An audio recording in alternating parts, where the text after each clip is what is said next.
On a rainy April day, an act of hate here at home sent shockwaves across the country. This month marks 10 years since a white supremacist opened fire at a Jewish community center and a retirement community in Overland Park. He shot and killed a woman named Terry Lamanno, along with Dr. William Corcoran and 14-year-old Reet Underwood, all non-Jewish victims. Reet was at the JCC for a singing competition the day he was murdered. Reet was also the son of Mindy Corcoran, who also lost her dad that day. Mindy would have been well within her rights to step out of the spotlight, to grieve, to privately mourn her loss. But she took that pain and turned it into a purpose, establishing a nonprofit group called 7 Days, devoted to eliminating hate and spreading kindness. For years, we've seen Mindy and her team rally our community every April in a mission to make the world a better place. 7 Days' whole mission is to prevent hate crimes through dialogue. It doesn't take a lot to be kind, to hold the door, to say hello to someone, to smile in the hall, to walk with a friend who's walking alone. And I think that this event spreads that message. Each of the 7 days focuses on a specific theme, reflecting on the overall spirit of kindness. This year, you'll notice some changes in 7 Days events as the group works to educate, strike up a dialogue to overcome hate. Here to discuss it all, please welcome 7 Day co-founder Mindy Corcoran. Thank you so much for being here. First off, our hearts are with you and your family on the eve of this anniversary. What is this like for you, looking back on everything that has happened and everything that's happened since? Well, thank you for having me, Cody. Sure. Reflecting on 10 years is very surreal. It seems like yesterday that I was in the parking lot at the JCC finding my dad and son. My dad was murdered and my son lost his life within 30 minutes. And then it seems like a lifetime and it seems like yesterday. So it's just a very surreal process. But I'm very focused, and we are very focused in 7 days to have another successful 10 years. Right, and you've done so much work since the shooting. We talk about hate, right? It's such a strong feeling, but it's a learned behavior, right? How important is it to teach kindness to the kids of our community, and what's 7 Days doing to do that? Well, you're exactly right. It is so important not only to teach kindness, but to teach values, to teach great values. So we are taught hate, but we're also taught values. And we have the opportunity as mentors and being spheres of influence for young people and parents, aunts, uncles, grandparents, to teach kindness every single day.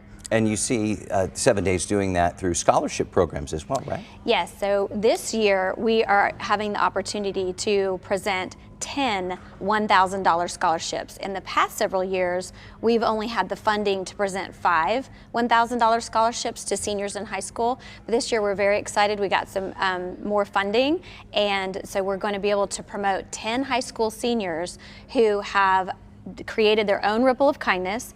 Then they wrote an essay about it, and then they also talked to us about how they're going to continue that ripple of kindness as they graduate high school. And they'll be awarded at the breakfast on April 10th. Coming up on Wednesday, That's right? right. Yeah. Tell us about some of these ripples of kindness. What have you seen from these kids?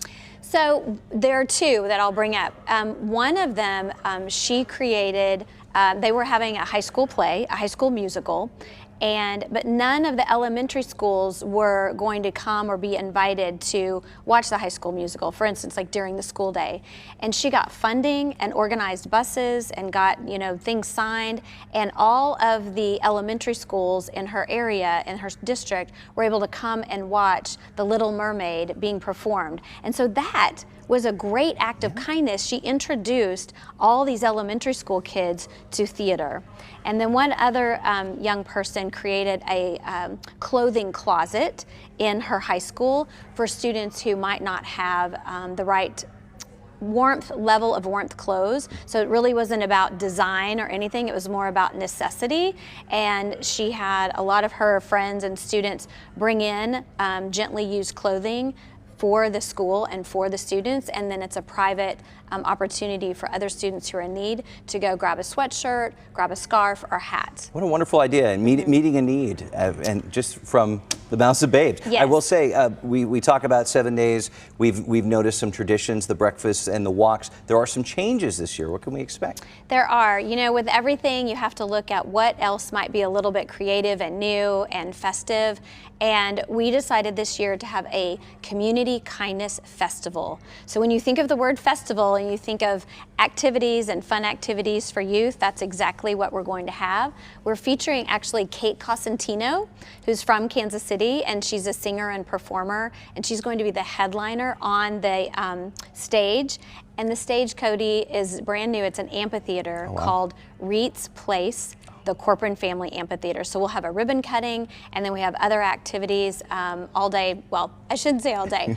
4:30 to 7 at the JCC, and that is going to be on April 14th. That's really exciting. Well, Mindy Corcoran, thank you so much for your time, and thank you for all the work that you're doing to spread kindness in our community. All right, as Mindy said, the Community Kindness Festival is Sunday, so that's the 14th of April at the JCC in Overland Park, and there are plenty of family-friendly activities promoting kindness, along with music and food trucks in case you get hungry. For more information on the event and ways you can spread kindness here at home, visit 7days.org.